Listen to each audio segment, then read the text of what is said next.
Hello, everyone. Today, we're going to be talking about cartoon politics. That's right. It's all about cartoons. Remember way back when they all got the Flintstones and all these fun little cartoons you'd watch? Well, today we're going to be talking about politics, though. It's all about cartoon politics. So stay tuned. Bugs Bunny? Do you like Bugs Bunny? Oh, well, we're not going to talk about Bugs Bunny, but stay tuned.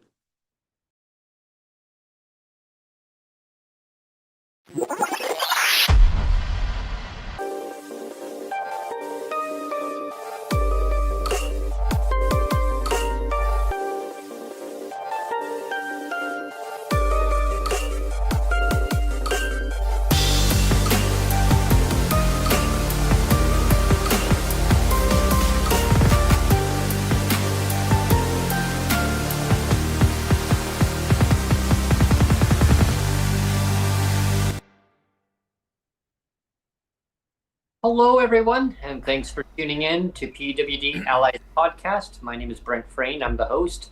Brought to you by politics. And that's what it is, cartoon politics. I've just been being funny here. I'm actually in the capital region of British Columbia, Victoria, BC, and joining me is Neil Matheson in Newton, British Columbia. And today, we're going to be talking about cartoon politics, so please subscribe, like, and share the content, and check out the podcast where you find best suited for you. If you love to listen to it when you're on the go and you don't have time to watch the podcast, certainly there's options to choose from.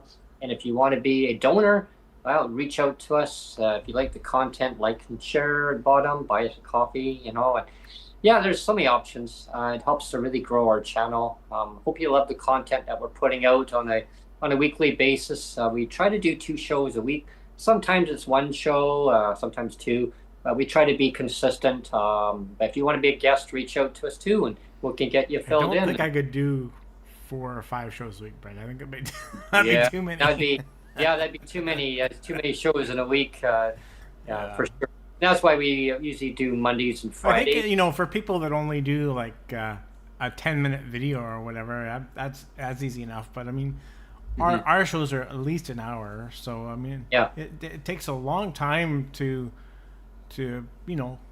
come up with the idea and do the thumbnails, and then also all the post production stuff. Like I don't edit any of the stuff. Like what you see now is kind of what you get, but I still have to edit things afterwards, as far as putting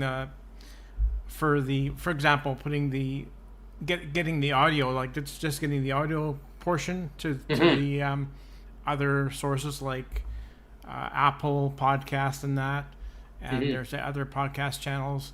And then also, putting in the bookmarks later after the fact too, so that people can fast forward to particular parts of the video if they want to. So I mean, all that takes time, right? So anyway. Yeah, there's a lot of work that goes on, post production. Definitely, so people can better access the channel. I know one of the things before we get started on the show today. Heard some comments about accessibility, making sure that's accessible. Just to let people understand, like, it's nothing to do with us. It's the YouTube actually put out within 24 hours. So the closed captioning. I always get comments every once in a while. Somebody will say, "Why isn't there closed captioning? You're not being kind to you're not being kind to the deaf community." And what it is like you said, the closed captioning, if you have a live broadcast like we do, it always takes a while, like around 24 hours for YouTube to produce the closed captioning. And it just makes sense, right? Because right now we are live. Yeah. And I mean, if this was only a 10-minute video, then it takes no time at all for YouTube to just go through it and like, I got it, and you can post it right away and no big deal. But when you have a longer format like this that's live, it takes 24 hours for YouTube to parse through the whole thing and actually title it properly, the subtitles. or yeah, I didn't even know that myself. Yeah. And yeah, before, and now I know how that works. Yeah. Yeah, so I want to thanks everyone for tuning in today. Definitely, sit back and enjoy the show. We're going to talk about cartoon politics, but after today's show, who do we have coming up? Yeah, Rob Shaw. Rob Shaw is coming up. So this kind of feels like a little bit of an appetizer. Yeah. Before he comes on, because of course we're going to be talking about BC politics when he comes on, because he's he's a legislative reporter for here for BC politics here. He works for Czech News in Victoria. He's he's a journalist too, and of course he's got the podcast, the Political Capital podcast. So we're gonna have him on and talk about all that. So this kind of feels like a little bit of an appetizer for when he comes on. And again, the reason I made the thumbnail of cartoon politics is that sometimes what's the saying is like, BC politics is never boring. There's always something going on, right? But also it sometimes it just feels a bit of a joke, like it's like the Titanic chairs, right? You just it just like around. It's like you kind of shake your head, going like, well, "What's going on?" Like you just shake your head, like, "What's going on?" Things that make sense, right? And you go, "Well, that makes sense." All of a sudden, now it's completely opposite. It's like, what the heck? Yeah, and so we're gonna get into the first thing, and just recently, Elenore Sturko, and she's with the BC Conservatives here. She got basically kicked out of the BC Conservative Party. Yeah, I'm just going to look for the clip on that. So we're going to talk about that first. Yeah. Yeah, for sure. There's definitely it's never a dull moment in British Columbia. There's always a changing scenario when it comes to BC politics and British Columbia. Like I say, 1 minute you see everything all positive. Oh, it looks all great. Like nothing to see here, folks. It's all good. Then all of a sudden, boom! It's like a bombshell dropped right on that, and that's why we call it. It caught everybody by surprise. I think John Rustad has been his leadership has been challenged for basically ever since, like even on election night when he won. Yes. Like almost like the day after, I was already hearing people saying, John Rustad is a bad leader. That was the day after when he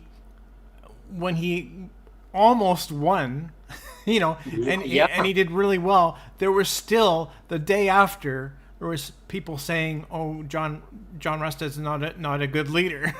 And then you've had a couple defections, and now you've got another in Sturko. They've lost four from within their party now. Yeah, they were at 44, and now they're down to 40 seats. Yeah. I heard rumblings right up to the election too, and people were really dismayed of like what all this stuff in their platform. Like they waited to the last minute to put their platform out. Well, but they almost won though. I mean, that's the thing, right? I mean, they didn't even put their information, like their platform out, and then they almost won like a slim. Yeah, I mean, we're talking like a one seat win for David Eby. Yeah, and you and I have talked about this lots, like off the podcast. Is that I back in October of 2024, when the election was happening, I wanted to. There was a part of me that really wanted to vote Conservative. Well, first of all, I have to say that I also toyed with the idea, like I wanted to vote for the BC Greens, but I didn't have a candidate. There was no BC Greens in my area, so I couldn't vote BC Green. Even if I wanted to, I couldn't. So then I also toyed with the idea of voting Conservative, because I didn't want to vote NDP. I just didn't like I've said before. The difference between John Horgan and David Eby is like an enormous gulf, and I just didn't feel good about voting NDP back in October. I just didn't. Well, that's kind of where I was at too. I was tossed, voting for, the BC NDP. But it was frustrating because, like you mentioned, I mean, two different leaders, two different ideological ways of leading the province. John, he started out with really great, like a surplus, as he progressed before as some of the news media would put out there, snap election, right? Yeah. During the COVID, but he did really well with Andrew Weaver from the BC Green leader, like when he was the leader for the BC Greens, and with him and John, they joined partnership. Yeah, there was some tough times though between John It worked well for a while. They were really at knockerheads for a while, but they become to understand that they became great buddies after a while. Just different ways of went to see rugby games together. And so they really got along well with the supply and confidence agreement in BC. And so, like the honeymoon part was great. Then it came to an end, as we know it, when there was an election. Things went kind of a different direction on that. But of course, everybody, the PWD community in British Columbia thought, great, hey, we finally got a government in here that's actually going to raise our rates. They recognize that there's income inequality, housing affordability, just in general, the affordability for people, and less street disorder. Things completely went upside down after David Eby took over.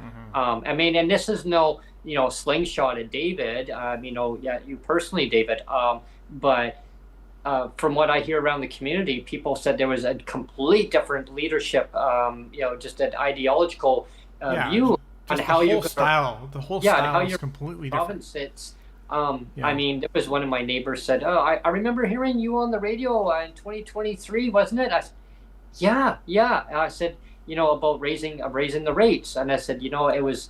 I said, and the question didn't come from me; it came from actually my manager, who actually asked me a few times in the following year, and they said, "Well, did he actually raise it?" No.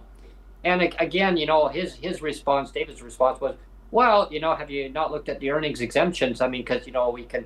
In other words, get a job. That's how you're going to get more money. We're not going to raise the rates. He didn't say the words, we're not going to raise the rates, but we will look after people, in British Columbia. Well, that's basically saying the same thing. Because going back, it's interesting because we look at that whole situation. And when you see one scenario, think things are going great, then all of a sudden it's a 360. But it's a domino effect of when you don't listen to people in your community or throughout the province, it really has a negative effect. And it's not just the people with lived experience. I mean, it's their family, it's businesses, doctors, nurses, you name it.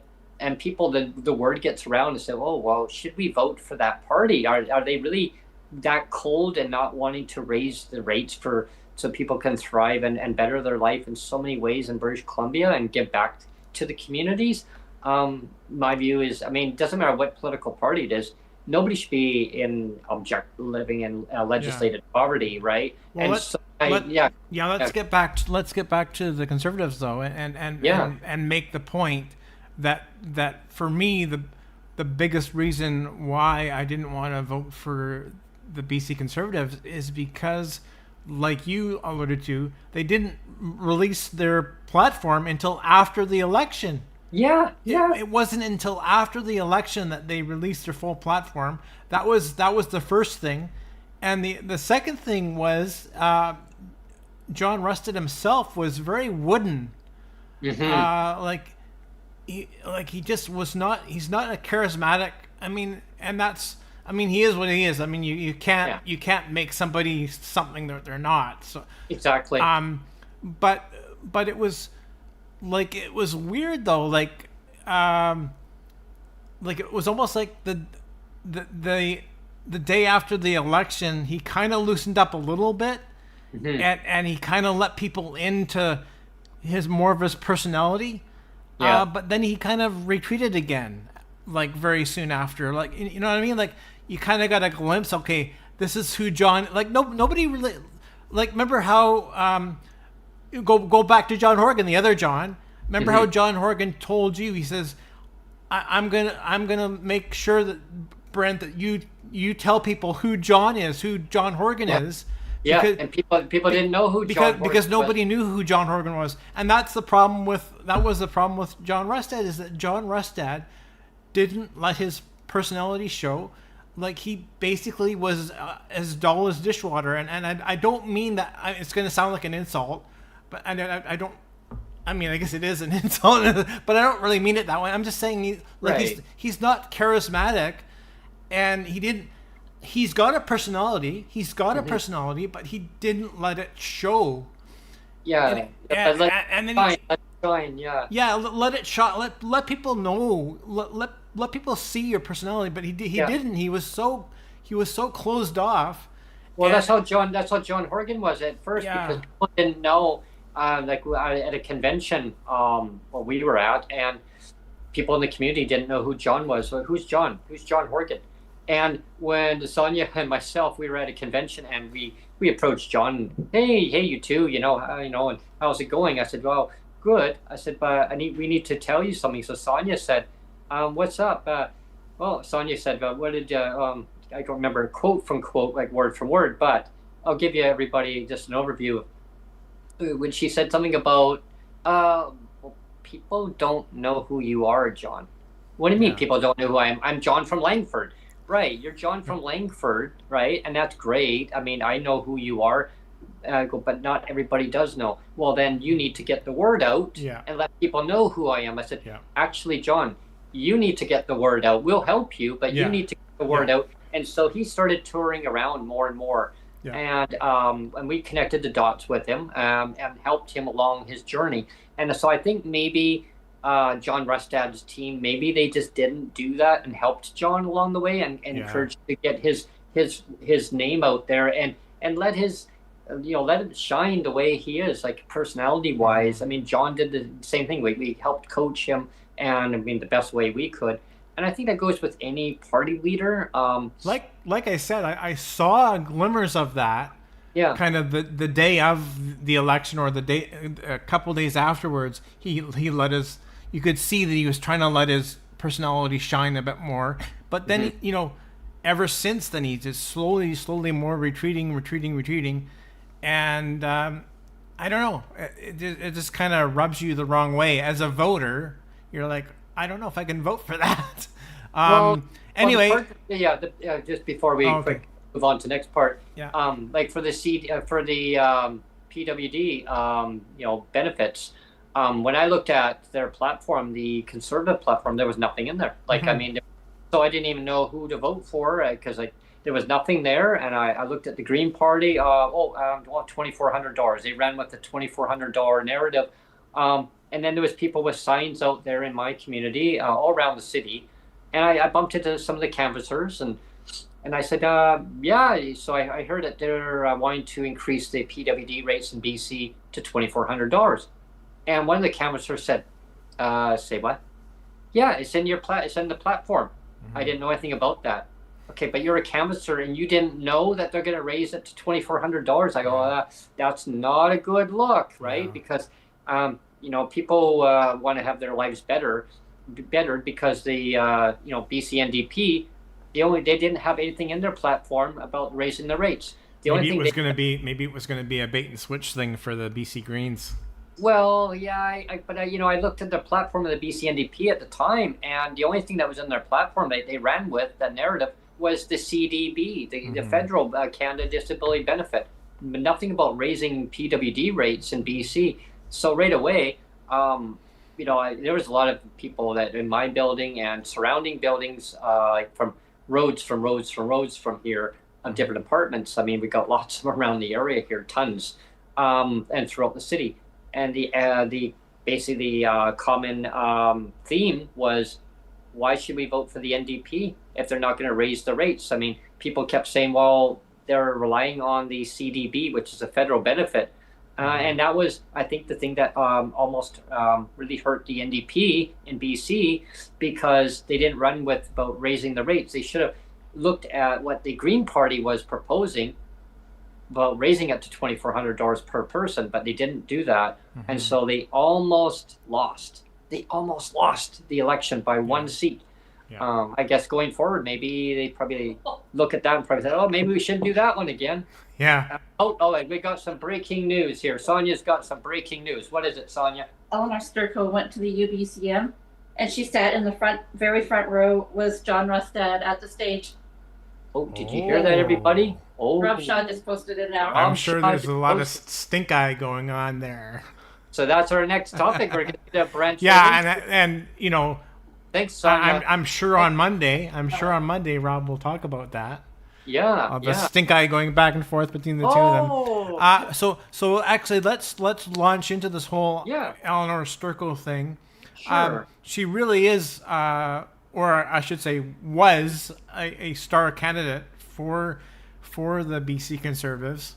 You know, and so there's this clip that you're going to play, Brent. And we should say that you're going to hear Elenore Sturko. That's one of the voices you're going, because we're just going to play the audio. So you're going to hear Elenore Sturko, her voice, but then you're also going to hear the voice of Brennan Day, and he's also a BC Conservative MLA from Courtney Comox, and you'll hear him say something like it's definitely a short-sighted move. Not a good decision for the longevity of the party. So he's come out really vocally against what John Rustad has said. And we also have to say that Anna Kindy, which is also really interesting, Anna Kindy, she's a MLA from the North Island. And a lot of people from the BC Conservatives, if you ask for their opinion, they'll tell you that Anna Kindy is considered the most conservative of all the Conservative candidates. Wow! And even Anna Kindy said that Rustad was kind of showing cancel culture, and I'll just kind of leave it like that. But then I'll say also too that David Eby called Elenore Sturko's firing homophobic, and you know, and it's just kind of funny. Like when I compare Anna Kindy, where she said cancel culture, I'm pretty sure that she was just referring to kind of silencing strong voices. That's probably what Anna Kindy meant. But of course, with David Eby, he's kind of more blunt, and he always kind of goes with the lowest common denominator. That's always kind of what bothers me about David Eby. He's going with the lowest common denominator of, well, that's just homophobic. Like you remember, like the whole during the election campaign, you know, David Eby was calling out John Rustad and saying, well, if you want to vote for a bunch of anti-vaxxers and flat Earth conspirators and homophobes, if you want to vote for anti-vaxxers or flat Earthers and homophobes, vote for the BC Conservatives, right? Yeah. There's the mug. Yeah, but I just found it very interesting because I know for a fact that Elenore Sturko herself, you know, she's a gay woman, she's a lesbian, and I know for a fact that Elenore Sturko herself would not say that what John Rustad did was homophobic. I know for a fact that she basically hasn't done that yet, right? All she said was that what John Rustad did was a power grab, basically. That he was worried about his hold on the party. And anyway, I just find it weird that David Eby always kind of goes with the lowest common denominator all the time. Well, that's homophobic, and nobody else is doing that. Only David Eby does that. Kind of odd, yeah. It's very odd, very odd. Anyway, go play the clip. Like I said, you're going to hear you're going to hear Elenore Sturko, and then you're going to hear Brent and Day talk about that's not a good look. So go ahead. All right, here we go, everyone. And make sure here gets the audio here. What's going on here? A long walk, personal belongings in tow, out of caucus. Now, a day after getting expelled from the BC Conservative Caucus, Surrey Cloverdale MLA Elenore Sturko not holding back, saying John Rustad only booted her because he's a weak leader who felt threatened because of his own failings. But I know for a fact that John Rustad's leadership is on shaky ground, because I know the number of caucus members who share my concerns. Behind this closed door on Monday night, Global BC has learned numerous Conservative MLAs express concerns about Day from caucus and question, in one case openly, what this may do for the future of the party. If we're going to broaden the party, that's definitely a short-sighted move. Sturko was one of a handful of MLAs that shook this place up more than a year ago when she jumped from BC United to BC Conservative, saying she describes herself as fiscally conservative but socially liberal. There was always some division, and you would see it on Twitter. Am I really a real conservative? And when you look at that kind of a statement, it's like, I'm one of the strongest critics on crime and drugs. I'm a fiscal conservative. So what could they be alluding to in terms of my conservatism? I feel that it's about being a member of the LGBT community. Rustad is still grappling with a provincial approval rating at 28%, according to a recent poll, saying very little publicly about his decision to boot Sturko. She was an effective critic. She did a good job, and I wish her well for the future. Why did you fire her? She was an effective critic, and I wish her well for her future. Her former colleagues still trying to wrap their heads around the decision. When you lose somebody, when you have subtraction like that, it does hurt, right? And Elenore was a strong voice. Trigger helper. That's office. A party once buoyed when Sturko herself jumped on board from BC United, now down from 44 less than a year ago to 40 MLAs, and trying to desperately stop sinking. Which is Lisbon Global News, Victoria. Yeah. So, I mean, Sturko does make reference a little bit to the gay community, but again, I really think that if we had her in front of our faces right now, her main point has been that John Rustad was just threatened, like he felt his power was threatened. First and foremost, that's what it comes down to, right? It's not a homophobic thing, It was interesting where the reporter asked John, why did you fire her? And this same comment that he had just given just before that question was asked. So it's just talking points. It's just they don't like to answer the question directly.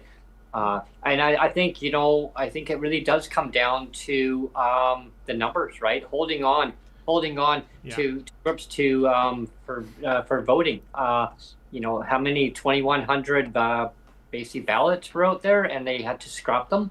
And out of all those ones that were scrapped, apparently they were even he was recreated 2 dead people. Apparently. Oh, I know. Like what the heck? Like isn't that crazy, eh? Yeah. Come on. And of course, he didn't know anything about it apparently. So I don't know about that, but maybe he did. I don't know. Who knows, right? But I mean, he claims he didn't know anything about it. But again, the signs are showing that the party needs to really regroup and I think start listening to the things that are really affecting British Columbians, affordability, like so many things, and that affect people's lives. And I think, it's like they all need to be on the right page. And right now, I think they got too many people going different directions within the Big Tent party. They got. Well, let's. I don't want to spend a lot of time on this, Brent. Like maybe 3 minutes if possible, but we have to kind of give a little bit of a history lesson of, basically the BC Conservatives were born out of the fact that BC Liberals basically blew up. Christy Clark essentially just tarnished the brand of BC Liberals so bad so bad that the party felt they had no choice. They felt they had no choice but to rebrand and just rename. And you remember, we've talked about this before, you know, when we had Dan Davies. Sorry, I was having a brain fart. But remember we first had Dan Davies on. It was in May of 2023. Yep. And that was just after the BC Liberals rebranded themselves to what was it? BC United, right? Yep. And I mean, that sounds like a pink unicorn. Yeah, like, that sounds like a soccer team, right? But I remember, like, I mean, I love Dan Davies, right? So when he came on, I didn't want to put him on the spot and say, well, your new name sounds like a soccer team, and put him on the spot. Yeah. But I kind of knew right then, I'm going, you know, this whole rebrand is not going to work. It's going to blow up in their face. And so what do you have now? You have basically, it started back in August of 2022. You had Kevin Falcon that removed Rustad from the BC Liberal caucus. That's right. So he was booted back so that was August of 2022. Then you had Rustad joining the BC Conservatives, and he became the only member of the BC Conservatives in the legislature, and that was in February of 2023.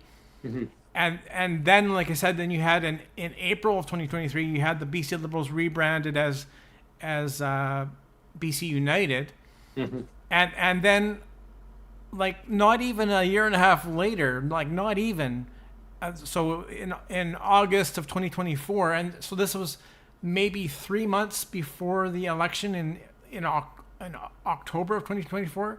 Yeah. That Falcon had to basically kill off BC United because he didn't want to split the vote. Yeah. So I mean, and now you've got three parties of basically what was BC Liberals. You've got one BC. You've got BC Conservatives. You've got you had the BC United, and they're going to be rebranded again back to BC Liberals. So you've got three parties that have come out of BC Liberals. So it's just a whole. And then they got Central. I think they got that Centre Party too now, right? Yeah. So maybe there's going to be another party now. So three or four parties coming out of one party, and it's kind of a mess, right? It is. It's a mess. I mean, speaking of the cartoon politics, just the other day, yesterday, we got a new leader. Yeah, I guess. Actually, I made notes on that too, and you can go ahead and talk about it. But Emily Lowen, Emily Lowen is the new BC Green leader for the BC Green Party. 25 years old. She doesn't have a lot of experience, with that. I mean, like as a leader, obviously, but I wish her well, though. I really wish her the great success in holding the BC NDP account and any other parties that are affiliated around in the legislature, and making sure that people's voices are heard. Again. I kind of look back again. I look back at when Andrew Weaver, going back in 2017, when with the BC NDP, and then we had Sonia Firstnall, who then took over after Andrew Weaver. She held the NDP account for a lot of things, especially with persons with disabilities. She was very loud, very outspoken person, and I'm gonna miss Sonia Firstnall in the legislature. She was good, yeah. She was really good. I mean, we had they had Adam Olsen too. Adam Olsen. Oh yeah. I mean, those two were like the tag team. I called them the tag team. Yeah. And of course we have Rob Buttrell. He's in there right now. And a really good move by him, by the way, helping Elenore Sturko with her box of belongings. Yes. It was just a real classy move on his part. Yeah. And then the leader for the current, was the leader, it was the interim leader for the BC Greens too. Between the ones that were in there. But what I'm kind of wondering though, is how is Emily Lowen going to get a seat? Because there's no seat for her in the BC legislature. Yeah. She's going to have to wait until She's there's gonna an have to election. wait. And who knows when that will be. Yeah. But unless unless one of the Greens give up their seat, I don't know. It's going to be interesting to make sure that her voice is actually heard, like right in the legislature. That part's going to get interesting. The next, the next clip that. Let me introduce it a little bit. Yeah, Brent. sure. Like again, the reason why we're talking cartoon politics is because there's so much mess. There's so much mess of we just talked about the splitting off of all these parties, right? Yeah. And I'm sure there's a part of David Eby that's kind of, rubbing his hands going, oh boy, isn't this good? And it kind of is. I'm not going to lie. I mean, whenever you have other parties in disarray, it's always kind of good for the other parties. Like, wow, puts me in a good position. But again, if you refer back to the thumbnail, there's a reason why I included David Eby on the thumbnail, and I included Selina Robinson, and it's because David Eby did the exact same thing to Selina Robinson that John Rustad did to Elenore Sturko, carbon copy, basically, right? Carbon copy. It was like copy and paste, so as gleeful as as David Eby can it's like, wow, but I mean, he, if he comes down hard on he wouldn't care, I guess, but if ever he was critical of John Rustad and saying, well, you shouldn't have done that, John, well, he did the exact same thing to Selina, so yeah, so who is he to criticize, right? Because he did the exact same thing. So that's what I mean. We'll get into that, right? And we have to do a little bit of a history lesson here, because of course Selina Robinson, she's a Jewish woman, and she. When she was let go, she was booted from the party, and when she was let go, she was Minister of Advanced Education, right? And she was invited to attend a Zoom meeting, and it was hosted by let's see, I've got my notes here. I've got a lot of notes here, but it was hosted by a Jewish human rights group, basically, right? So she was talking to an audience that was predominantly Jewish anyway, on a Zoom call, and she made kind of the unfortunate comment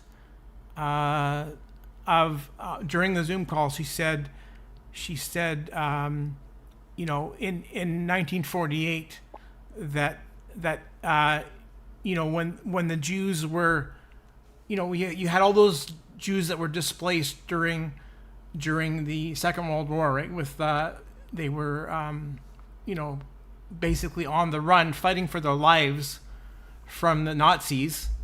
And so after the war, they were displaced. There was a lot of Jews that were just displaced, and so then the United Nations decided, well, we've got to have a place for them to go.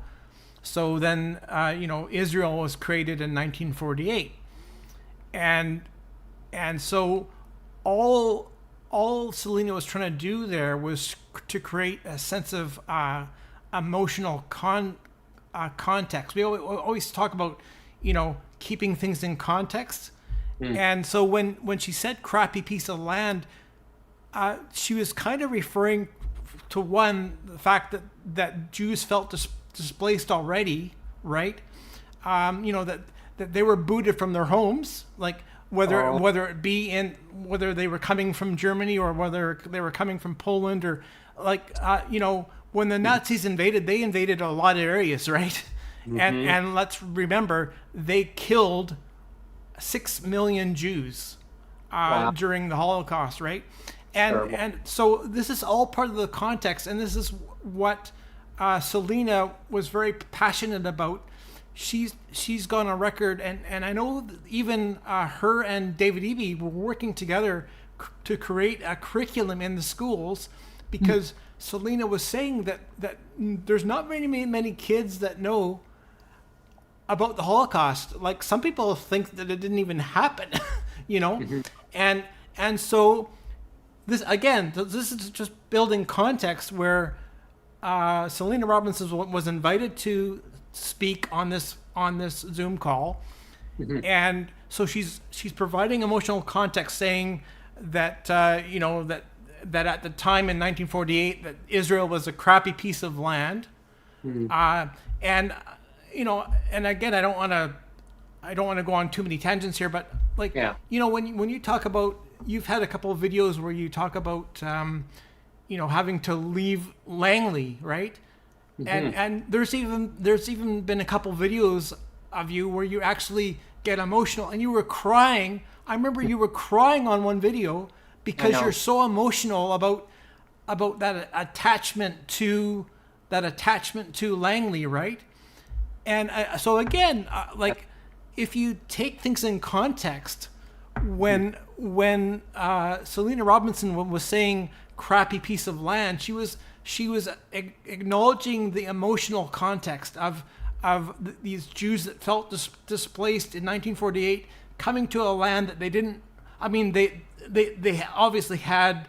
If you go back to biblical times, the Jews were in Israel, or it wasn't Israel then, but they were in the land in biblical times, and so were the Palestinians, by the way.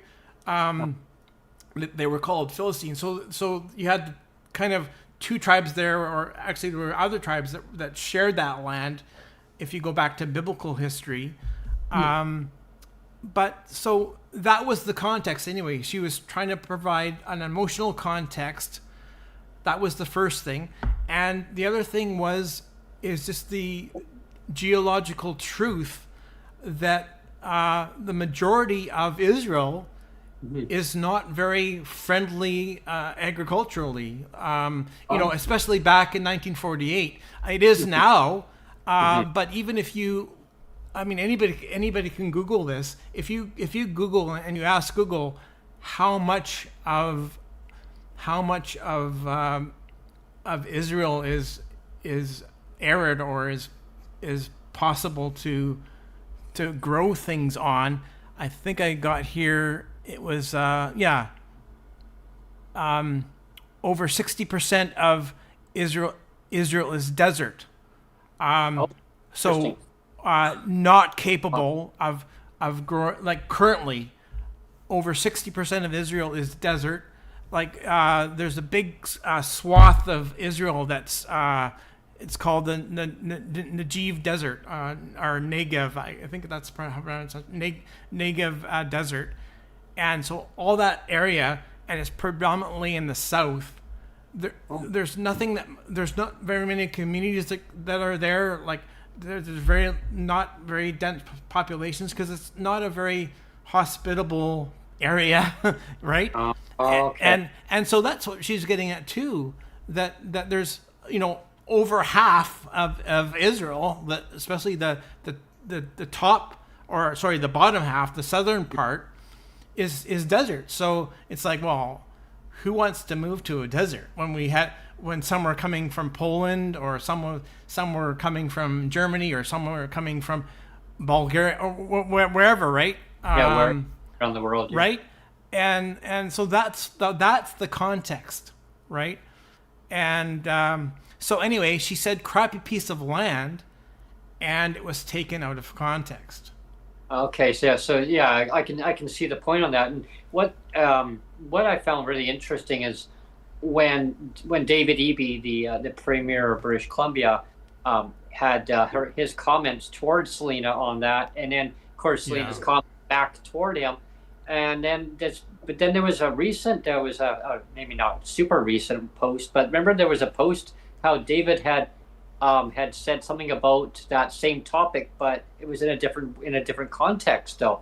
And I saw that Selina had responded to him and went, "Well, that's not how you basically treated me." Yeah. It was completely the opposite. I was like, wow, like that's what I mean. How politics can change so rapidly, right? I mean, one thing where you're seeing a narrative going a certain way, then all of a sudden, boom, 360. It's like a different way. So again, like I mean, I'm not gonna hide the fact that I'm a little bit sympathetic towards Jews, if only because my son is Jewish. He's got Jewish blood, so I'm gonna have my bias. I mean, that I just am. But I've said before, I mean, we can both agree, and I mean, even Selina herself agrees. If you actually read her stuff on Twitter, which I'm not religiously following all the time, but her posts on Twitter say like she doesn't like the idea all this war. Like she wants to see. Or she doesn't like seeing all the deaths of Palestinians, or she just doesn't like. I mean, war is ugly, right? It is. There's no winner. There's no winner on a war. There's only losers, right? And so you're gonna get people that are dying. You're gonna get innocent people on both sides that are dying. And again, if you actually go to Selina Robinson's Twitter page and read some of her stuff, like she very clearly says, I don't like war. I don't want war. The vast majority of Israel and the Jewish people don't want war either. But the fact of the matter is Israel has always been a bone of contention with a lot of people. And one of the things I wanted to say, and maybe people are going to get offended by this, but I mean, I'm just saying it is what it is. I mean, again, going back to the history lesson, why do you think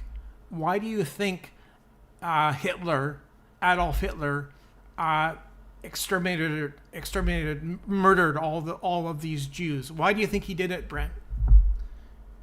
And it's probably not exactly the same person, I wouldn't think. Yeah, well, I mean, I'm just throwing it up. Yeah, I'll give my 2 cents of really what I think what it was is because Adolf Hitler was a form of the Antichrist. So and an Antichrist person is going to be in complete opposition to what God wants, right? And so I mean, Adolf Hitler, I'm sure, has read a Bible, or he had read lots of Bibles, and he knew there's kind of this promise in the Bible that God says, I will promise to bless the Jewish people, like through the Jewish bloodline, all nations of the world will be blessed. That's a promise that is made by God Himself in Genesis 15. And again, people can take exception to that and say, well, now you're just being a Zionist, Neil. And I mean, whatever. I'm just repeating what is actually in the Bible, where God is actually making a promise with, he's basically saying, I'm going to bless the Jewish people. And there's also I wanted to reference a particular verse in the Bible. Let's see. In Zechariah 12, verse 2 and 3, Zechariah, I'll give another little history lesson. The book of Zechariah was written 500 years before Jesus Christ. Before Jesus Christ was even born, the book of Zechariah was written.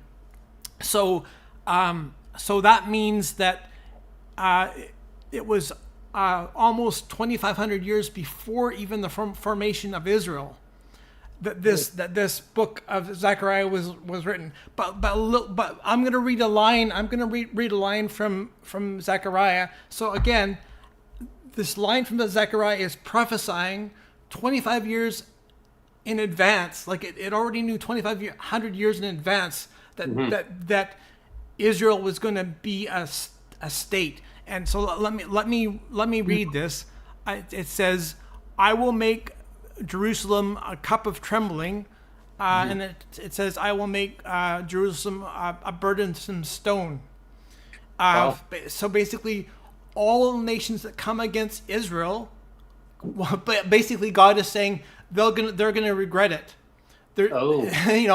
God is saying that there's gonna become a time in history when Israel is going to become a nation. It has in 1948. It did, but that all these nations are going to come against it, and then it basically says all nations that try to come against the Jews will surely hurt themselves. It basically says that.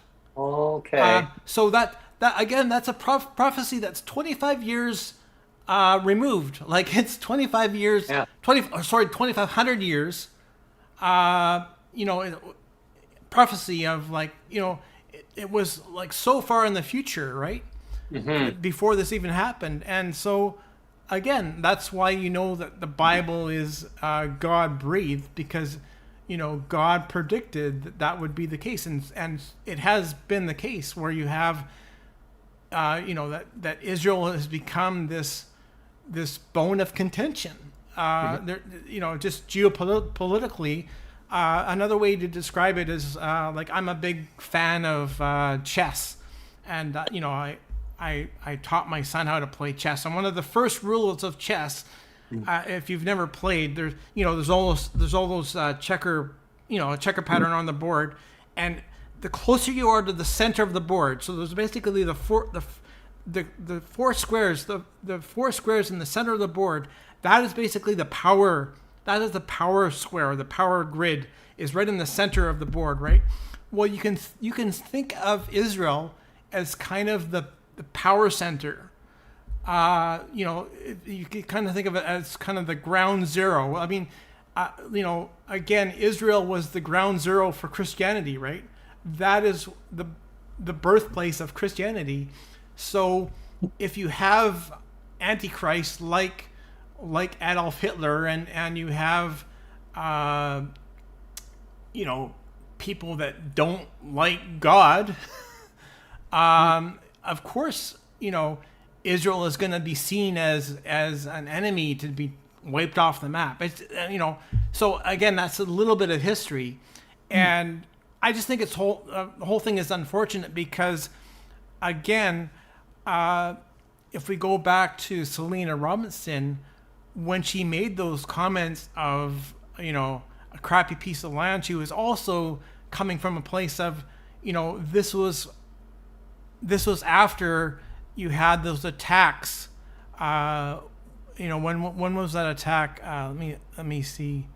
That was October 7th of 2023, right? You had the Hamas terrorist attack. Right. They attacked that music festival, and they killed almost 1,200 Jews. And so again, 1,200 Jews.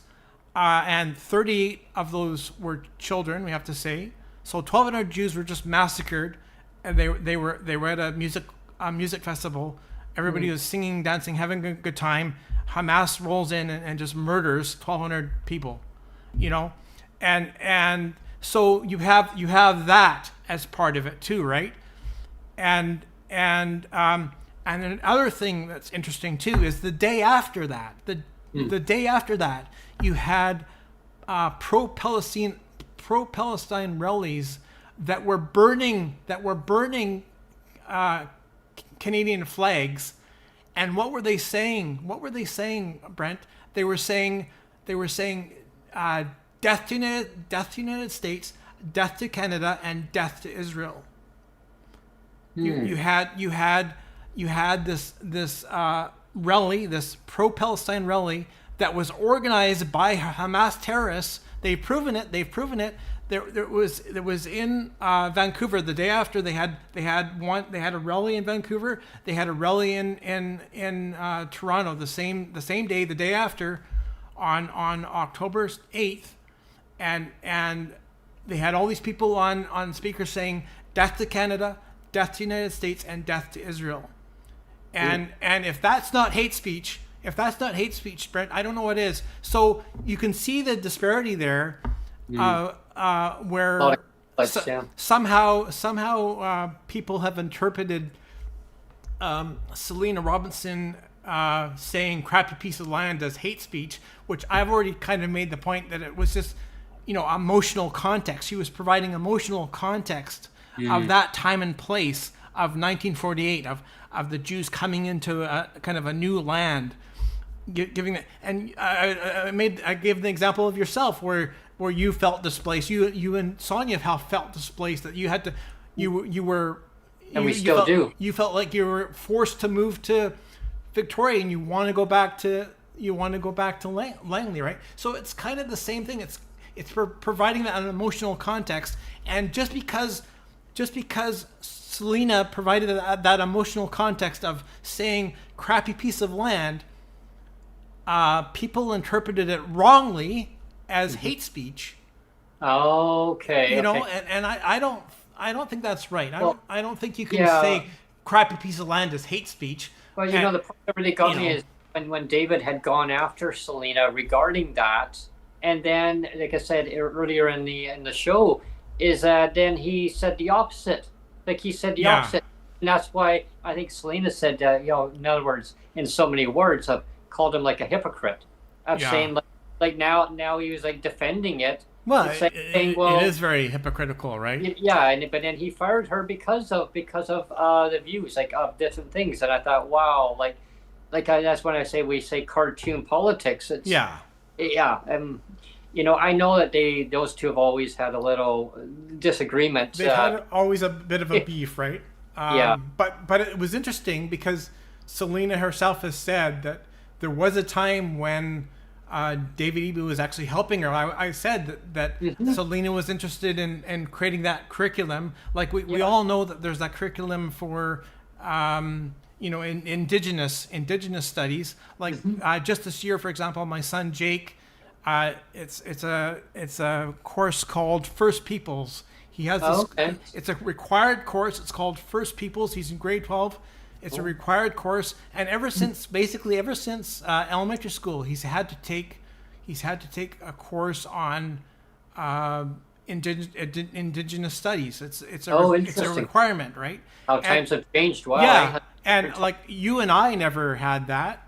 No. You and I never had that growing up, and basically, again, Selina Robinson at the time as education minister, she kind of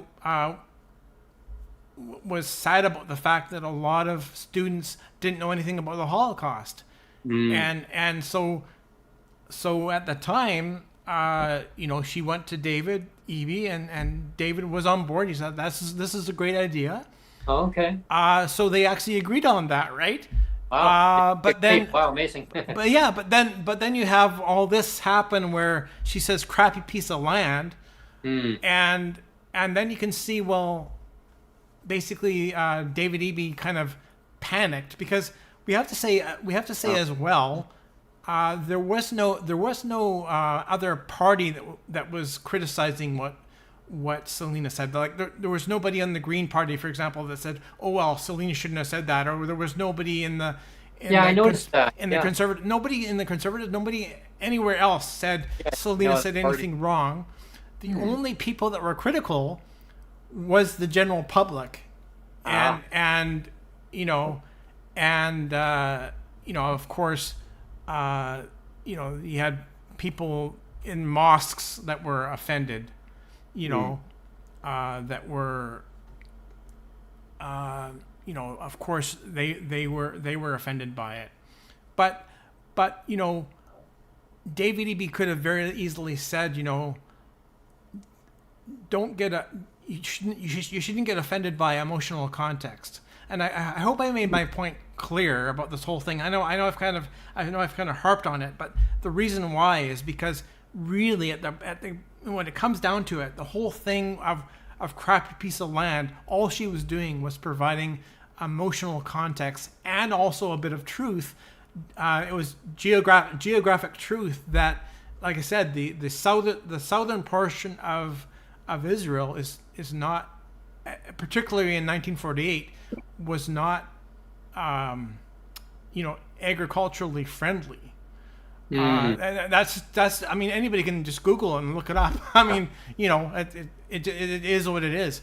And so here you have a very, I mean, I think Selina even admitted in her apology it was a little bit of a blunt statement to say, oh, crappy piece of land. But again, she was just saying it out of emotional context, right, and basically acknowledging the truth of the time at 1948 that, the southern portion of Israel, there wasn't many, it was very inhospitable. Like half of it was, and so she was just stating a truth statement. Yeah, and somehow it got all misconstrued, and yeah.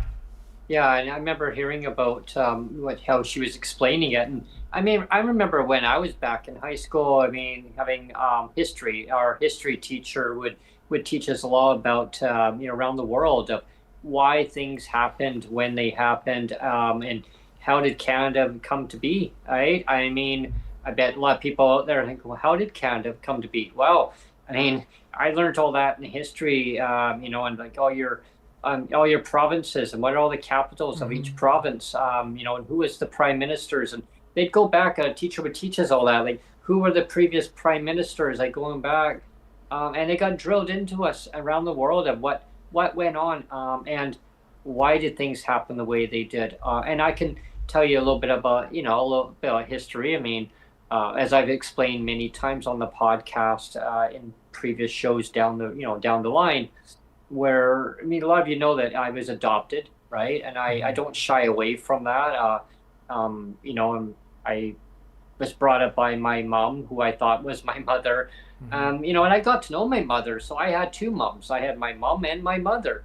And one of my wishes that I wanted for myself was, wouldn't that be neat if I could actually introduce, and my mom and my mother, there was a little bit of feud going on.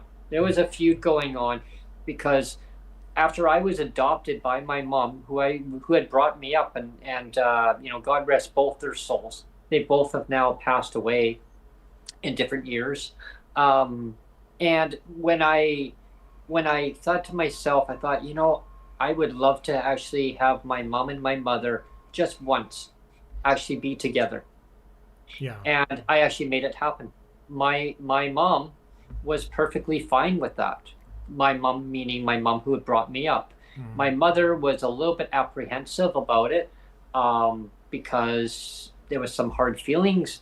But really what it came down to was my mother, why there was hard feelings is that she, which I'll get into another show about it, but I mean, I'll just briefly give an overview, is at the time when I was born, my mother wasn't ready to have me, but she was ready to have me in her life when I was just a toddler. So she basically made my mom's life a living hell, apparently. I didn't know all this stuff until I got older. And I started asking questions, and my mom actually had said, well, why don't you ask your mother really what happened when the time is right? Well, my mother, and I dropped the bomb, right? I was like, I didn't know what was going to happen. And we were just sitting around with my father-in-law at the time, I just call him dad, right? Because but he wasn't my dad, or I guess my stepdad, should we say. And so we sat there, and he took me on as his son. Like, he really treated me as who I am, and respected, his wife's decision at the time. But he wasn't in her life at the time, which I didn't know, because she had got remarried, right? And so I said to him, I said, that picture, I love that picture on the wall. I actually still have the picture. The picture is actually put away here.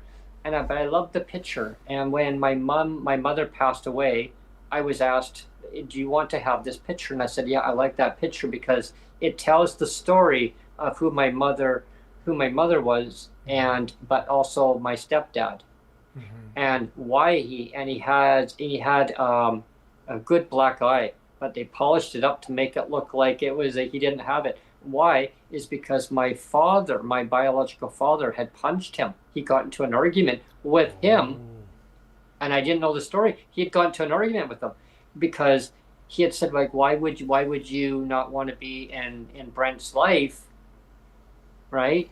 Well, it was my father and my mother. They just weren't ready to have me. But as time went on, when I was a little toddler, they wanted to try to get custody of me, and my mom wouldn't want anything to do with it. So I didn't know this story about it. It was interesting, right? And I don't regret not knowing the facts, and I never said, well, doing the blame game, saying, well, Mom, why did you wait all those years to not tell me what was going on, or blame my mother. I actually had them both together. We went for, oh my gosh, we spent a couple of days, and it was so nice. Like, I had breakfast, lunch, and dinner with both of them. And at the time, I was in a really good financial position where I actually took them both out for meals. Imagine that. How times have changed the buying power, but I'll always remember and cherish that. But hearing stories of my mother, her mother was in the World War #1. Wow. Her mother, like her mother's mother, and my grandmother, she was just a little girl when the First World War had just ended. Yeah. I got to know my mom, who actually had served as a nurse. She was a nurse, but nurse's aide also, and first aid tents and stuff and supplies. So she got to see she was a little girl going through the hard times. There was hard times, and then the World War broke out. #2 broke out. You remember hearing back in history, everybody remember hearing about the dirty 30s and stuff. Remember, like the roaring 20s and the dirty 30s. Yeah. Well, after that, as we know history, then guess what happened after that? The World War broke out. My mom told me stories about that, and I'm glad how you explained it, Neil. Like, my mom said there was good people on both sides. On all the wars, there was good people on both sides. There was people that loved to fight. And I said, and I remember as a child, I said, why do so many people fight? Like, I remember hearing something on the news. My mom turned the channel, and then, of course, teachers over time in school tell us in history lessons what happened. And I said, I don't want to hear it. I don't want to hear it. And unfortunately, it's going to be a part of your life as you get older, Brent. You will hear it. So they taught us about history of what went on. And my mom then kind of, in parallel, told me what she went through, and a lot of hard times. She went through the Great Depression. She went through the recession. She taught me that just to do the best you can, and just get, buy within your means, but at the same time, don't shortchange yourself to the point where you don't have your basics. And if it comes down to that, you have to ration. You have to ration the best way you can. And as I got older, I started asking questions. Well, what does all this mean? And she goes, means that you have to script and save. You have to just try to get the most value and stretch meals out, stretch your resources out. And I guess it's a learning lesson that I have to the government too, is I wish that every politician would actually sit down and listen to history, listen to what people went through in the Great Depression, recessions. And I hear, oh, we're not in a recession. Yeah, we are. We are in a recession, and we've been in a recession for many years. PWD, persons with disabilities in Canada and in British Columbia, as a permanent citizen resident of Canada. I was born in Canada. I love the country. I don't like the way that politically that it's been driven. It never was this way. It doesn't have to be this way. And it's all policies, everybody. And so when we talk about cartoon politics, it's like 1 minute you'll see a thing in a certain way, and another way you'll see another party change it this way. Well, one of the things I wanted to quickly mention, Brent, is my first wife, of course, she was Jewish, right? Because my son has Jewish blood, but she was adopted as well. So she had, and my mother-in-law. So my first wife was adopted by Dutch parents, and they were Christian Dutch parents, and so. But like my first wife was very proud of the fact that she had Jewish blood. She was very, very proud of that. But she was equally proud. She was equally proud that she was also a Christian, right? And so, so it just there was kind of a fusion. There was a fusion of two cultures, if you want. Like she was very proud. She was very proud of her Jewish heritage, and she was very proud of the fact that she was Christian. So for example, like the first 4 years that she was around for, almost 5 when she passed away before Jake turned 5, but basically for the first 4 years or so of Jake's life, she would always make a point of us going down every year into Vancouver to do the Hanukkah celebration. Oh yes, yeah. Because again, like she was a Christian woman, but she wanted to acknowledge her Jewish roots and her Jewish heritage. And I also have to say too that you mentioned that you were adopted and Ilana was too, and she didn't find out. Well, she knew she was adopted, but she didn't actually get connected to her parents until quite late. It was she was 25 or 26. Oh wow. Or so, and basically the year before I met Ilana and so she was about 25 at the time. She tried to reach out to her birth mom, and basically her birth mom wanted nothing to do with her. Like it was one of those things like I don't want anything to do with you. See you later. And her birth mom told my wife at the time. She said that because of course Ilana was disabled. She was profoundly disabled, and so her mother felt at the time that when Ilana was born that her baby having a disability, that was punishment. That she thought that was like a God's punishment or something, right? Oh gee. Well, and that kind of reminds me of when I had reached out to find out who my biological father was. Same thing. Same thing happened to me. Like why are you contacting me? And I actually had bumped into like a relative, and I just look kind of like through like family tree of this and that, right? And my biological mother had given me a couple pinpointers, names, and then she says, and I'm leaving it at that. That's up to you to do your own homework. So I did, and right away it was like, what do you want? Like, who are you? And I said, well, you probably, I don't know if you know my name, but he goes, he says he pretended that he didn't, and I thought, okay, well maybe I got the wrong person. I thought, oh my gosh, like. And I started mentioning different names, and the phone went like dead, like it was like quiet. Yeah. And I was like, "Are you there?" And I'm still here. I said, "You seemed kind of startled. What do you want?" I said, "Okay, are you denying it? Yes or no? If you don't have to," I said, "I'm not here to hurt you. I just want to know who you are." I just say, "Yes, I got to interact with my biological father." And I said, "I don't want anything from you.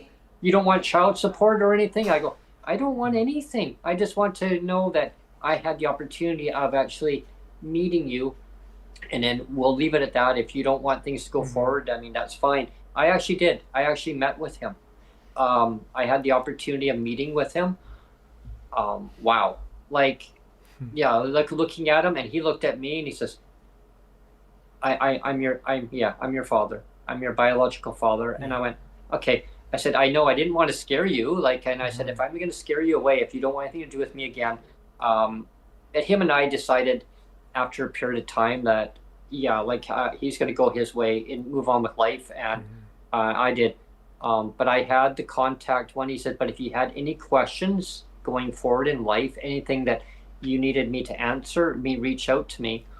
And I did. I reached out. And I am getting, I guess, I don't know how that. I guess maybe it's a half brother or something because he had a his new family, right? I said I don't want to interfere with your family.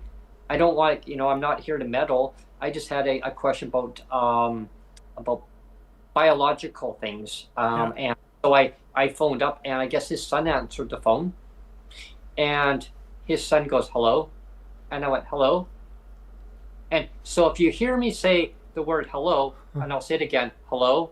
And I heard in the response, hello, like the same voice, Neil, and everybody. Like, and I was like, and part of my language, I don't mean to swear on the podcast, but I'm like, holy shit. Yeah. And I said again, and I said, how are you? I'm fine, how are you? Like, wow, all of a sudden here's, Dad! The guy like screamed. I thought, oh my gosh. And his dad came on the phone, and he says, okay, so you obviously spoke with my son. If my son wants to go further and speak with you in the future, he will have to be of age, and he'll reach out to you. He knows where to find you, I'm sure. Please don't phone the house anymore, because now my wife is asking too many questions. I said, I guess your wife doesn't know about me. That's okay. I said, okay. I said, you don't have to tell her. Yeah. I don't want anything in your life. I don't want to meddle. I just wanted to know about biological stuff. So I guess my point is that learning from history, learning of where do things start? Where did things go wrong? Why is the world the way it is? How things can change. We got elected officials and political parties in BC. Can they not work together? I mean, policy. We learned about. Just recently, with the UBCM that's going on, all the mayors in British Columbia and all the councillors have joined up together in front of the BC legislature lawn for a couple of days now in a row, giving presentations. And they're all complaining about street disorder. Yep, street disorder. Yeah. And the government says response is, well, one of the ministers says, oh, well, it's the data that shows that actually the street disorder is actually coming down. Yeah. Well, no, it hasn't. It actually is going up, not coming down. I can vouch for that because I've seen, by living in Victoria for the time that we've been here. And David Eby took a trip to the States. He did. He went to New York. He was there for 3 days. His administration said he was there for 2 days. He was there for 3 days. But he was on a trade mission, apparently, for some big industry, partners to help create jobs for BC. Well, I don't know. I guess we'll see where that goes. You know what I realized, Brent? Like this show has been a little bit of a hodgepodge, a little bit, because it's hard to summarize everything, and I think I had too many notes actually. But I wanted to, maybe we can finish off with the clip from David Eby, because we never played it. And the thing that really stood out to me is the amount of defamation and slander and character assassination. Like I'm not even understating anything. Mm-hmm. The amount that he throws Selina Robinson under the bus. So this is back like right after David Eby just decides he's going to turf Selina Robinson from the party. He said originally he was going to have her back, but he just throws her under the bus and backs over her again like 3 or 4 times. Like it's not cool at all. I mean, you can play the clip. It's only 2 minutes. Yeah. But he basically treats her like like a 4-year-old. Like it just is so insulting. Like, and Selina Robinson was our finance minister. Yeah, I mean, you want to talk about hate speech? Like what David Eby did to Selina Robinson? That was borderline hate speech. And again, like he was caving. He was caving to the public opinion. I mean, I forgot to even mention. I mean, she got like a lot of graffiti on her on her office, her consistency office. Yeah, heard about that. And she got death threats. Yeah. And But then basically, David Eby had defended her, when the other way around, and that's when she said, wow, in other words, call the kettle black. Yeah. He did say, well, that's not nice to do that, but but at the same time, again, if you play the clip, he's just really throwing her under the bus and not defending her at all. Yeah, definitely. And I'm gonna play the clip here, and it's like they get the audio, because sometimes the audio here gets turned down. Out advertising here. Just give me one moment. God, I love we're so high tech here, right? Yeah. We're here on the territory of the Musqueam, Squamish, and Tsleil-Waututh people. Thank you for joining us here today. I'm here to share some difficult news. Following discussions with Minister Robinson, we have reached a challenging but necessary decision that Selina will be stepping down in her role as Advanced Education Minister. She will remain in our caucus. The reason for this decision is that over the past few days, both Minister Robinson and myself have been reaching out to the many communities that have been harmed by her remarks made on a panel that she participated in, to understand how to make things better. When you hurt somebody, you need to reach out to them and try to figure out what the best way is to reduce the harm and address the hurt that has been caused. The depth of the work that Minister Robinson needs to do in order to address the harms that she's caused is significant, and it is incompatible with her continuing as Minister of Advanced Education, given the volume and the depth of the work that she needs to do. It's certainly a challenging decision for Selina, for me, that she will take this step. But it is important to recognize that the harm and the hurt in communities is the focus here. We have a lot of work to do as government. British Columbians are facing big challenges, and we need to be there for them, and we need to be bringing people together. And so Selina's work for the next little while will be focused on addressing that division that she increased with those comments. See, wow. He was throwing her under the bus big time, right? And I have a huge problem with that, because like that one part where he says the depth of the work that Selina Robinson needs to do is significant. And again, let's go back to the comment. It was 4 words, crappy piece of land. Apparently that counts as hate speech. When you say crappy piece of land, that counts as hate speech. And I don't know why, because again, I was trying to make the point. It's just emotional context of how you were emotional about that you and Sonia are away from Langley. Same thing. She was providing emotional context, and she said she did apologize, and she said primarily I was talking about how the southern portion of Israel is not very forgiving agriculturally, and that's true. So I think it was a 2-pronged thing of she was providing emotional context of saying when the Jews first came to Israel, they felt displaced, they felt like they had no home, just like you and Sonia feel you have no home. So you kind of have that emotional gut feeling of like this is a crappy piece of land. Why can't I go back to the home where I was? Right?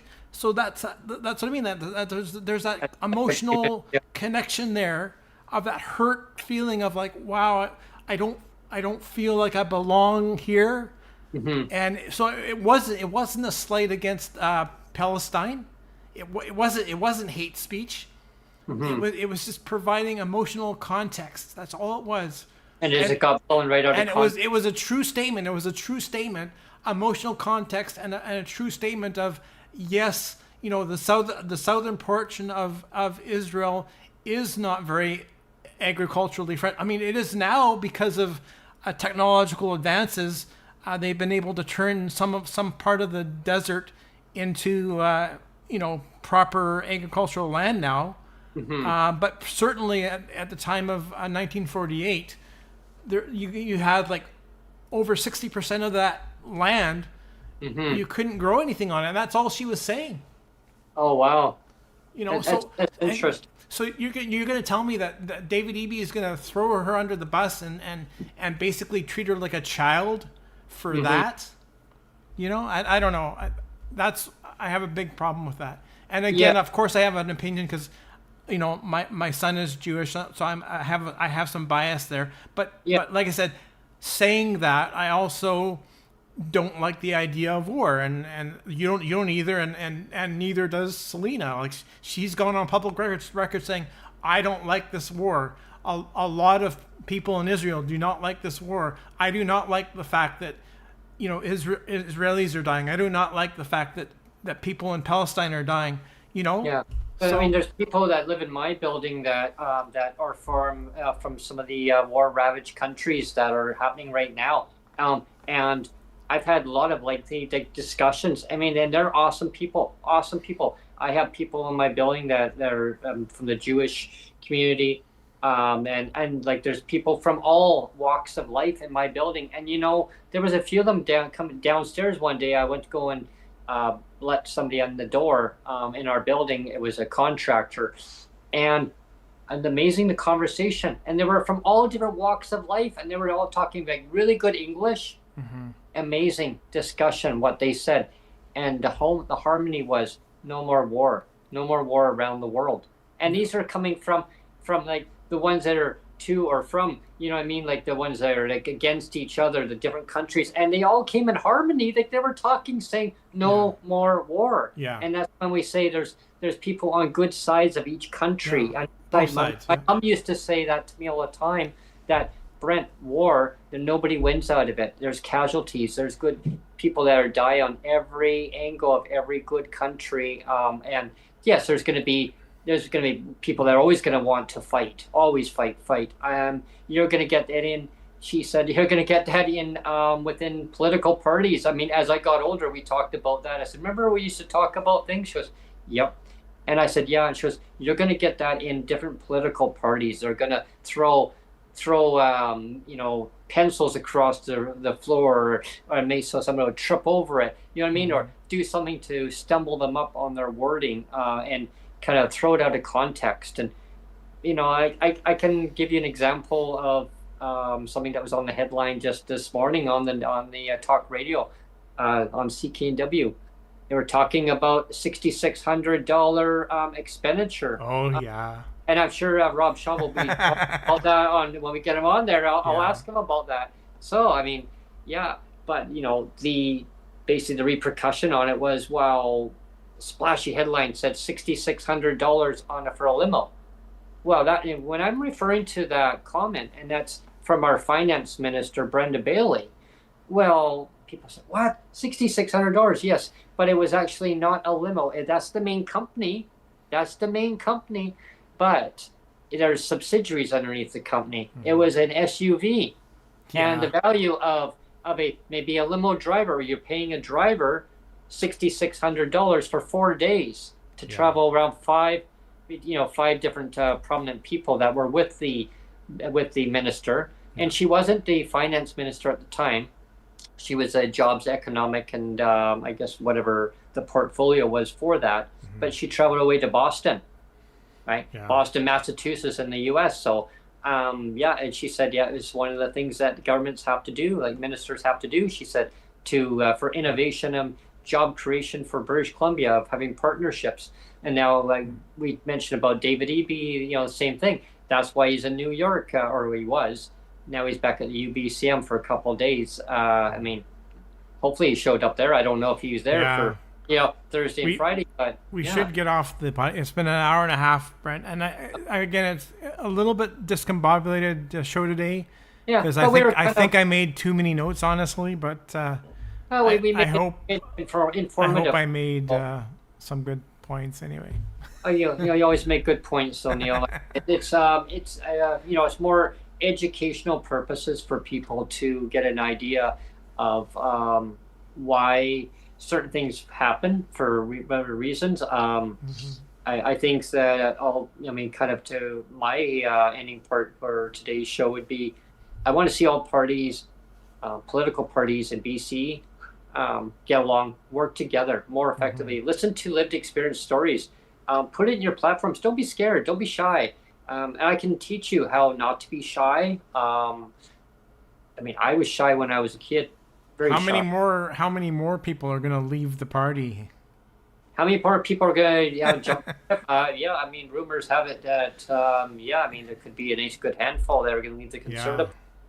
But how many people are going to leave the NDP? How many people are going to leave the Green Party? Well, Green Party only have 2 people in the legislature. I don't know. I think that parties can grow. I think that they can learn from mistakes, work together, get all the good pointers, and maybe there's mistakes, then they can maybe correct them by working with each other rather than throwing things at each other. Because really, I think that why people get into as an MLA or as an MP or MPP in different provinces that have MPPs.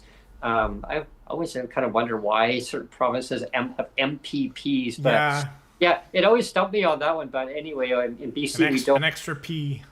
Yeah, in BC we don't. We just have MLAs, right? Yeah. I just wanted them to work together more effectively and across party lines. I know that they do a lot of work behind the scenes, but seeing headlines of throwing accusations at each other. And I know that's what they do. Because they vote for me. I've got your best interest. Well, why not say, well, yeah, you can say, well, this is what the minister is doing or what the government's doing. But you could also say, this is what we would do, instead. Or how can we better things? Like I can say, like I come on the podcast, I could say, well, housing's unaffordable, Neil. The government hasn't raised our rates. But I can then give reasons why the government should be doing things. Yeah. And I want to see the government saying, we recognize what citizens are saying. How do we correct the problem? How do we get rid of homelessness? And that's what the UBCM, that's what they all, like I said, all the mayors and councils, they've got together and saying enough is enough. Now, 3 things that stand out that I've noticed are affordability in general, housing affordability, and also income inequality. And also just the crime too. Yeah, and food insecurity. You've got a whole broad range of issues. Now, it all stems down to why didn't they raise the rates? So again, if you raise the rates, and I think that's part of the problem too, is that it's part of embedded into their legislation and the policy saying, if you don't raise the rates, now you can maybe better a person's well-being. You can put less strain on the healthcare system, get them into really good housing. I know some of them maybe not be able to get into housing. They should be in some kind of housing, like get them off the street, but get them into wherever they need to go to get that care that they need. I guess that's the easy way of summarizing it without stepping on toes and saying, well, that's, you're saying that that's what they need. I don't know the solution. The politicians are supposed to know the solution on these things, but they're not doing it. They're saying there's more to do. There's more to do. And that's what the mayors are saying. That's all they keep hearing is there's more to do, but nothing ever happens. Yeah. Blame the government. They caused it. Well, I'm sorry, current government, work with the cities, work with the municipalities. I was just downtown Victoria earlier today before the podcast. My gosh, a person in a scooter had a big giant hood over top of him. He was inside of a Dollarama. He tried stealing something out of the Dollarama. He was told to leave. We passed right by him. He literally, the security said, "Get out." Next thing I know, I see him down the sidewalk. I'm waiting for a bus, and guess what? He cut right in front of another young lady who was minding her own business. She had just glanced out for not even half a second, and he aimed his scooter right toward her. Oh, wow. She was going into a Shoppers Drug Mart, and he called her a few names, and I'm not going to say the names because my mom said if I were to say that when I was a kid, I would have had a bar of soap in my mouth. Yeah. So you can imagine. And she didn't know. She was in shock. She just continued on to Shoppers Drug Mart. She shook her head. And he kept on cursing away as he was going on. That's what's going on in the streets, and it scares tourism. It scares small businesses. It scares people in the community as a resident. I don't go downtown at nighttime. There's only certain areas that I will go downtown where I feel safe, but on the main street, won't catch me going down there. No. Well, and this is where I can say my final comment is that, you've got John Rustad, and we just finished talking about David Eby too. That's two examples of leaders of parties that were more concerned about their own well-being, about preserving their own political interests. They're more concerned about their own well-being and protecting themselves than protecting the people of British Columbia, right? Well, I can use one example where now, of course, it comes down to different leadership skills and different their I call it mindset, right? And the mindset is that having discussions with John Horgan when he was our premier, God rest his soul. I think about him a lot, and his family. Of course, I look back at different conversations I had versus raising rates, employment, right? I look at what I used to be able to do, what I could do, what I can do. The mind says yes, the body says no, and you push yourself, and guess what happens? You create more of a problem. It enhances your disability more. And I've learned that over life, that just enjoy life. Don't push yourself so much that your quality of life then gets worse, right? Because then what do you have then? If you don't have your health, what do you have? What do you have at the end of the day? And I learned that from John Horgan, everybody. John Horgan taught me, Brent, you are who you are. I respect you for who you are. I like you for who you are. You're a great advocate. Keep pushing us. I said, John, I remember Christy Clark hearing when she was in government. Whoa. He goes, whoa. Okay, and then he goes, okay, again, don't talk about the past government. Talk about the current government. You can say, yeah, that the harm that was done to people with disabilities, right? We can do better. We must do better. And he says, and that was his mission, that he knew he needed to do better. He wanted to do better. Something stopped him. I don't know what, after a period of time. And that's what I'm going to get to the bottom of. That is the difference of John Horgan for me, is that I honestly think that his eyes were always on the people of BC. People. Yeah, he said people power. He called it keeping the power. People of BC front and center. Yeah. And you don't see that when you have all these power struggles going on between for John Rustad and David Eby. You don't see the people of BC, British Columbia, being front and center in the minds of both of those leaders. Well, that's what I mean. I don't. The mindset is that when he said to me, "You know what you can do. You know what you can't do, Brent. I can't speak for you. You know yourself better than anybody else." I go, yeah. And then so when I look fast forward over time, I look at David Eby, and I always refer back to that talk show of the question that the premier was willing to take questions, and that was awesome. I thought, wow, he's willing to take questions from the audience calling in. You had to get right to the point of what your question was, and I was right to the point. And my jaw dropped. I literally hung up the phone. I could have been on there for about another 30 more seconds, because I knew that the moderator had told me when I called in, okay, you were going to have maximum 1 minute. I didn't even, I hung up the phone. I was disgusted that what I heard in response was, it was more about the job narrative. And then when John and I had that same conversation, almost identical words, John had said to me, Brent, you know who you are. I can tell you what I'm going to do, or I'm going to try the best I can. I can't promise everything. I'm not going to. And he said, remember when I said to you from day one, I can't promise everybody to make everybody happy, and I never will make everybody happy, but I'll do my damn best, he said. Yeah. And that was his word. His word came out. He says, I'll do my damn best, he says. Oh, okay. And And I'm like, wow. And he says, yeah. So when David had spun that narrative out there, to me, it was very hurtful. Like, I was like, wow. John would have been very upset with David for saying that. Yeah. Like, very upset. And I think that's where I see leadership differences. And when I saw in the platforms again, the Conservative Party BC, nothing in there for PWD. BC NDP was CDB, Canada Disability Benefit, but nothing about raising rates. All I hear is there's more to do. 5 times we raise rates. That narrative, it's like, it's old, it's archaic. Let's renew things. Let's make things better for people. Not just for, people with disabilities, seniors, okay? Seniors, their pensions, oh my gosh, they are so low. There's a lady in my building, the cost of living is going up and she doesn't know what she's going to do. Yeah. And she has disabilities, though. She has more disabilities. Apparently they go away when you turn 65, right? Apparently. Apparently, I guess the government is like unicorns, pink unicorns. Yeah. Like, poof, but they're she's gone. worried. Yeah. She's worried, though. And same as us, we get worried.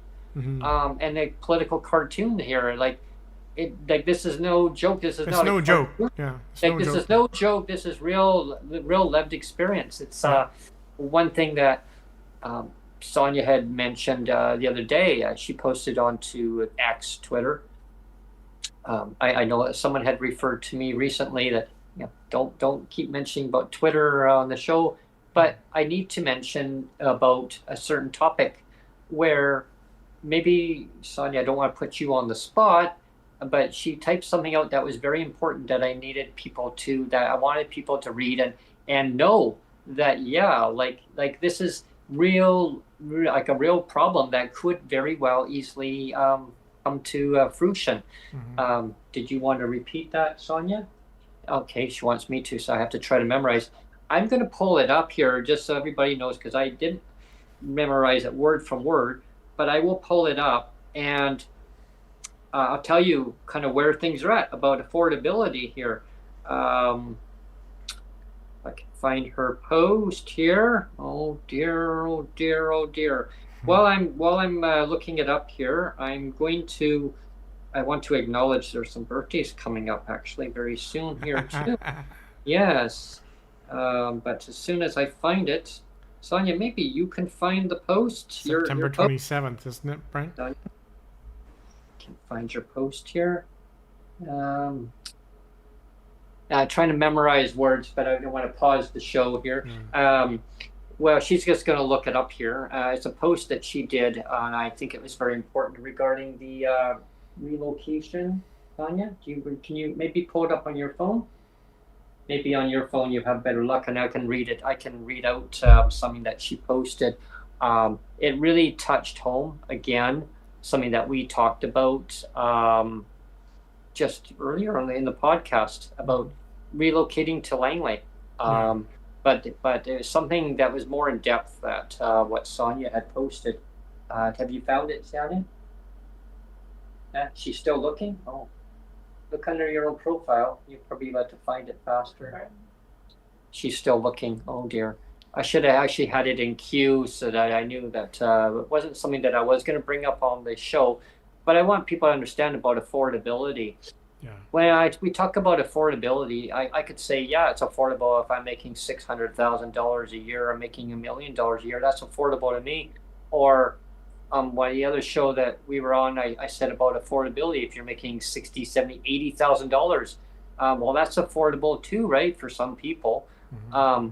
But to rent the same place that a person with disabilities gets on their PWD check, well, they can still pay that rent.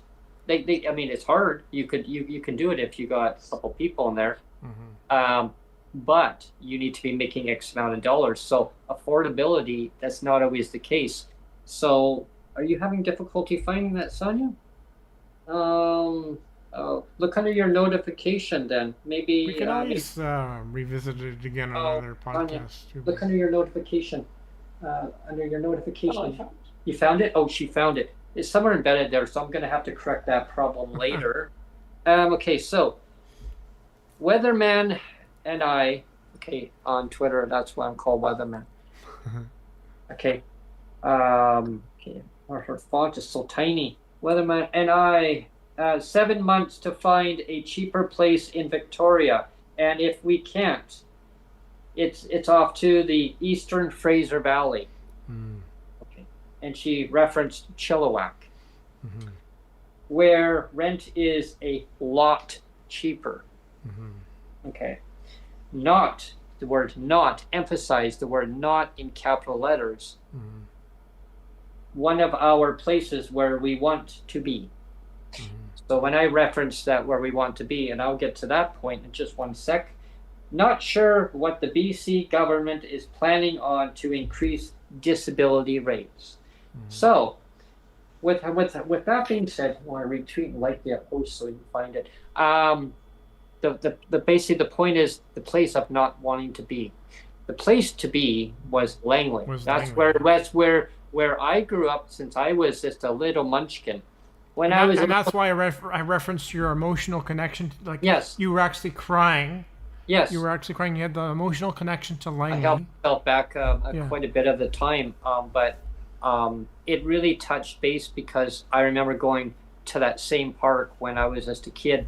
Get ice cream truck would pull up, and my grandma and my biological mother, who I didn't know at the time was my biological mother.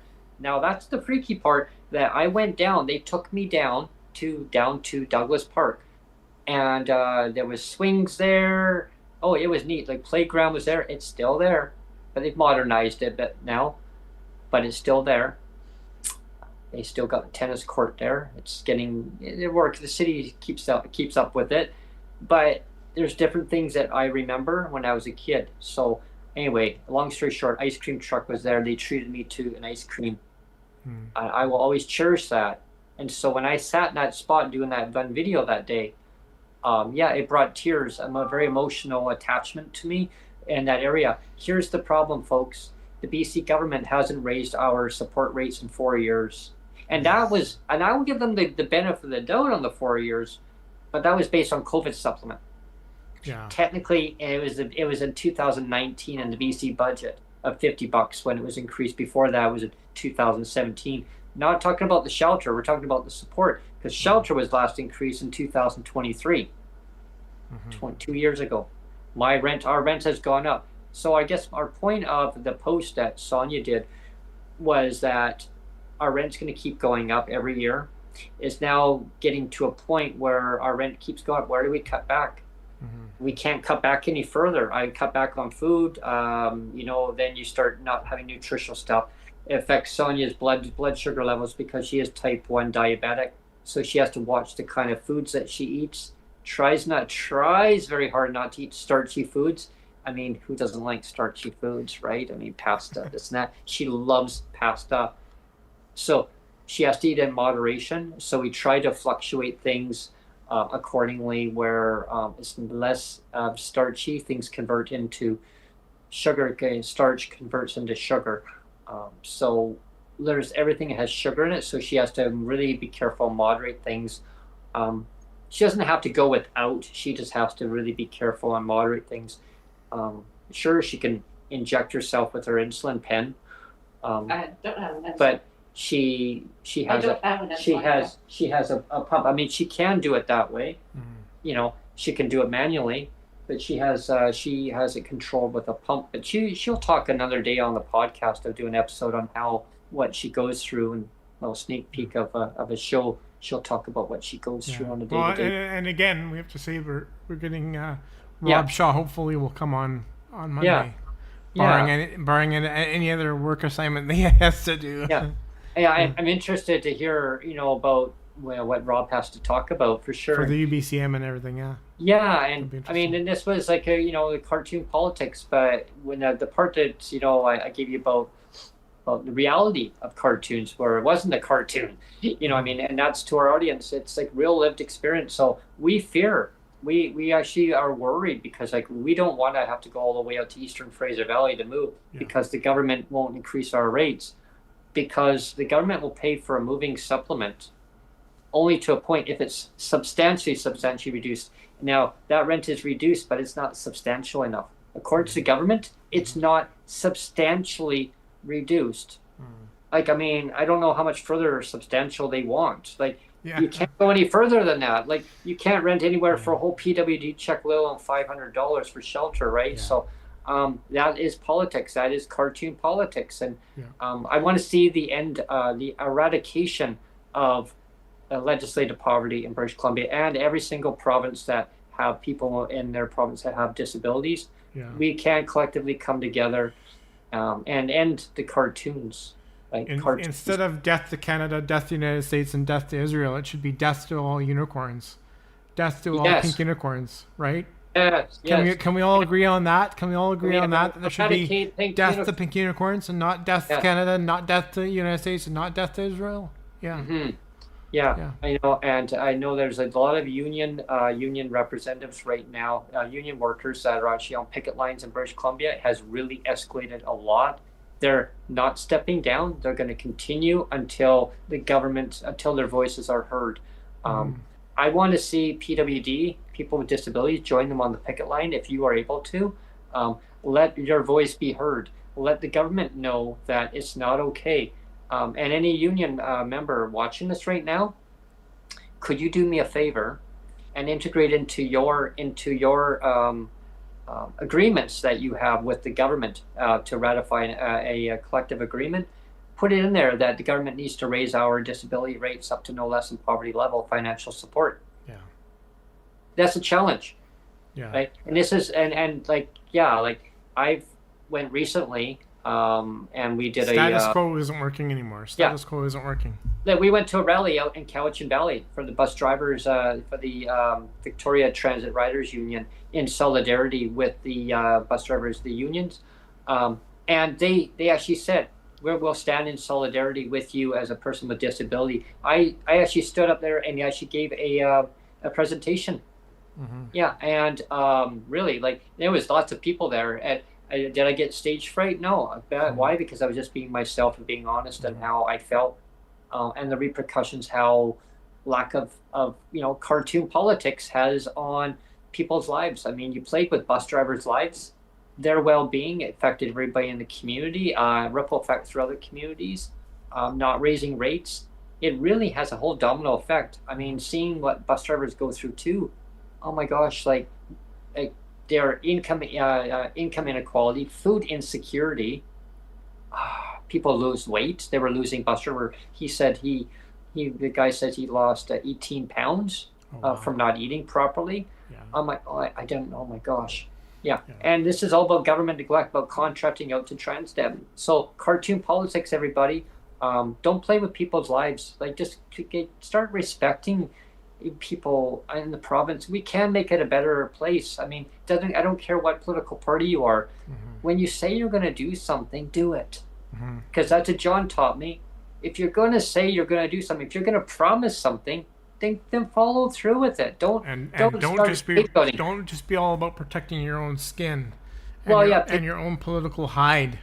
Yeah, and that's one thing he taught me. Like he said, Brent, when I said I was going to, first thing before we got in government, when I said I was going to increase you guys' rates by $100. Did I do that? Oh, yeah, you did. Right.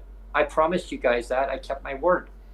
And so he says, any politician who says they can't do something, they can. It's all political choice. And so when you promise a $1,000 rebate, grocery rebate. Same thing. Yeah, same thing. Right, David Eby? Anyway, we got to get out. We got to punch out. Anyway, thanks everyone. I hope you enjoyed the extended long version. It always is. It always is. That's why everybody loves us so much. We can't do this. We cannot do this when Rob's on, okay? No, we cannot. I'm going to be slapping your wrist. Yeah. I'm going to be slapping your wrist so hard, Brent, when Rob Shaw is on. Yeah, because Rob won't like under an hour. You love the mug, everybody. Reach out and let us know. Anyway, So if Rob Shaw can watch all the way to the end. Oh my gosh! If you can watch all the way to the end of this podcast, I'm telling you right now. I'm telling you right now, Rob, that I promise that we will not go long. Brent will be. Zip it. Yeah. Zip it. Yeah, no problem, Rob. But yeah, we'll be looking forward to having you on, and we'll keep it under an hour. Anyway, just joking. Anyway, have a great weekend. We got an inspection coming tomorrow. They're doing an insurance inspection on the building. I got strata stuff I got to do right now too, so that's one of the reasons why I want to get off too. Our fear is getting up there for tomorrow. That's why the show's today rather than tomorrow. So anyway, hopefully all is going to go well. And our birthdays are coming up on Saturday the 27th. Sonia's and my birthday. Happy birthday to you. Oh gosh. Oh. Anyway. Yeah. Cheers, Same everyone. day, different years. Anyway, have a great weekend, everybody, and we'll stay tuned until we'll see you next week. Yeah. Take care.